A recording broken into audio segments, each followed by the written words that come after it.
Terima kasih untuk yang masih bergabung bersama dengan kami dan pemirsa, kita ke topik pilihan di mana saham-saham dengan kapitalisasi kecil hingga menengah dengan likuiditas tinggi berada dalam tren kenaikan sejak Juni 2025. Kinerja tersebut jauh melampaui indeks LQ45 yang berisi saham unggulan yang masih terkoreksi 1,96% secara year to date.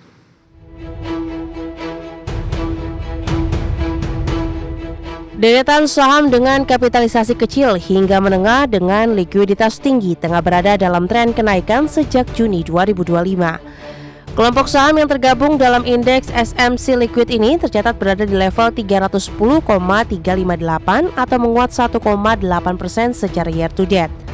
Kinerja tersebut jauh melampaui indeks LQ45 yang berisi saham-saham unggulan atau blue chip yang masih terkoreksi sebesar 1,96% secara year to date. Vice President PT Kiwom Sekuritas Indonesia Octavianus Audi mengatakan, penguatan indeks SMC Liquid secara tahun berjalan didorong oleh beberapa faktor. Di antaranya kenaikan harga komoditas barang baku seperti emas telah mendorong lonjakan harga saham.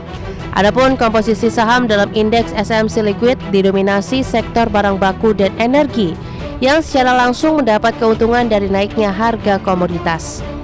Seperti PT Adhika Tambang Tbk yang naik 115,08% secara year to date, PT Merdeka Copper Gold Tbk melaju 35,60% secara year to date.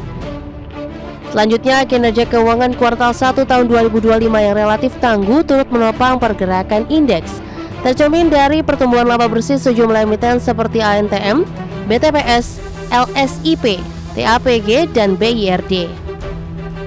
Meski demikian, Audi menilai penguatan ini cenderung tematik dan pergerakan masih dinamis. Jika pada paruh kedua 2025 terdapat perkembangan seperti meredanya dampak kebijakan tarif Amerika Serikat, pemangkasan suku bunga dan stabilitas ekonomi makro domestik, maka potensi rotasi sektor menuju saham-saham big caps yang menjadi konstituen LQ45 bisa kembali terjadi. Sementara itu, investment analis Infovesta Capital Advisory Eki Topan menilai wajar jika dalam beberapa waktu terakhir kinerja SMC Liquid mampu mengungguli indeks LQ45. Pasalnya, banyak saham dalam indeks ini berasal dari sektor-sektor yang tengah mengalami pemulihan harga sejak awal tahun seperti energi, properti, dan barang konsumsi. Menurutnya, saham yang berkaitan dengan energi dan bahan baku masih akan mendominasi pergerakan positif jangka pendek.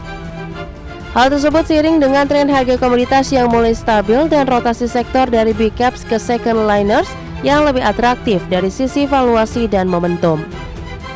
Berbagai sumber, iDex Channel.